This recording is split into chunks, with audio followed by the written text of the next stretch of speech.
Doctor Hasnat Ali new ইয়র্কে আওয়ামী লীগের হামলার শিকার হয়েছেন তথ্য উপদেষ্টা মাহফুজ আলম।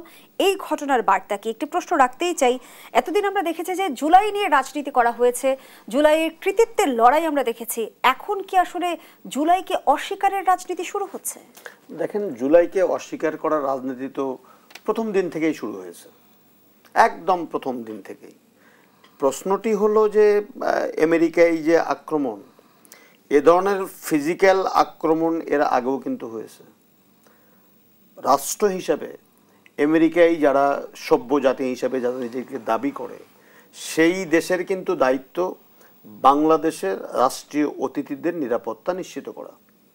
তাহলে মাহফুজ সাহেব মন্ত্রীর পদমর্যাদায় একজন উপদেষ্টা, বাংলাদেশ কনসুলার অফিসে এই ধরনের নেক্কারজনক ঘটনা ঘটার পরে আমরা আশা করেছিলাম, কিন্তু আমি ব্যক্তিগতভাবে, যে দ্রুত সময়ের মধ্যে এই অপরাধীকে, আমরা বসে থেকে দেখছি ভিডিওতে, তাদেরকে চিহ্নিত করে আইনের আওতায় আমেরিকান সরকার নিয়ে আসবে। আমাদের দেশে যখন কিছু হয় তখন তারা এত সোচ্চার থাকে। তাহলে মাহফুজুল হক সাহেবের বিরুদ্ধে সুনির্দিষ্ট কোনো অভিযোগ বা কোনো কিছু যদি থেকে থাকে, দেশের প্রচলিত আইনে বিচার হতে পারে, এটা মোটেই কাম্য নয়।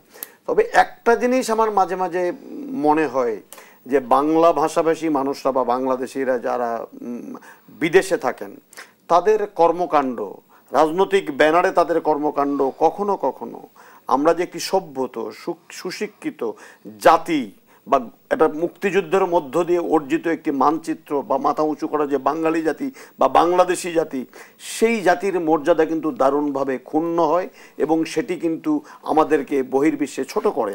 মনে রাখতে হবে, আমাদের হাজার হাজার ছেলেমেয়েরা আমেরিকায় লেখাপড়া করে।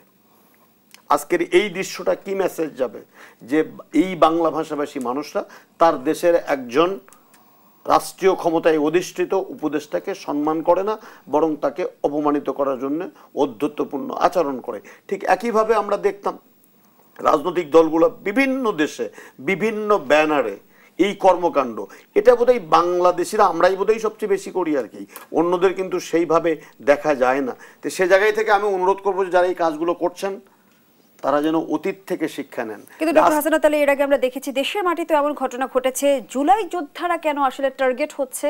তারা আসলে কেন নিরাপত্তা ঝুঁকিতে পড়ছে? না, কারোর জন্য খালি জুলাই বলবেন কেন? আমি তো আজকে বললাম যে একজন রাজনৈতিক নেতা, তিনি তার বেফাস মন্তব্য করেছেন, সেখানে তার বাড়ির সামনে মাইক টাঙ্গিয়ে দেখছেন একজন আমার কন্যা তুল্য একজন মেয়ে, উনি ব্যঙ্গাত্মকভাবে ওনাকে আহ্বান জানাচ্ছেন। আইন শৃঙ্খলা বাহিনী কোথায়? রাস্তার উপরে নামাজ পড়ানো হচ্ছে, এখানে পাশে একটা মসজিদ ছিল, সেই মসজিদে নামাজ পড়া যায় না। আমার দেশে তো সরকার আছে, এগুলো তো দেখা দরকার। আর এই জায়গাতে কিন্তু এখানেই না, আসিফ নজরুল স্যার যখন একবার গেছিলেন দেশের বাইরে, এ ধরনের ঘটনার সৃষ্টি হয়েছিল। আমাদের প্রধান প্রেস সচিব উনি লন্ডনে যখন গিয়েছিলেন তখন করা হয়েছিল। তো ওনারা যখন যান তখন এই ব্যবস্থাগুলো, যেখানে আমাদের তো দূতাবাস সেখানে আছেন, সেখানে রাষ্ট্রের জনগণের ট্যাক্সের টাকায় তাদেরকে বেতন দেওয়া হয়, তাদের আরামায়েশ দেখা হয়, তারা এই বিষয়গুলো নিশ্চিত করার জন্য কার্যকরী উদ্যোগ গ্রহণ করেন না কেন?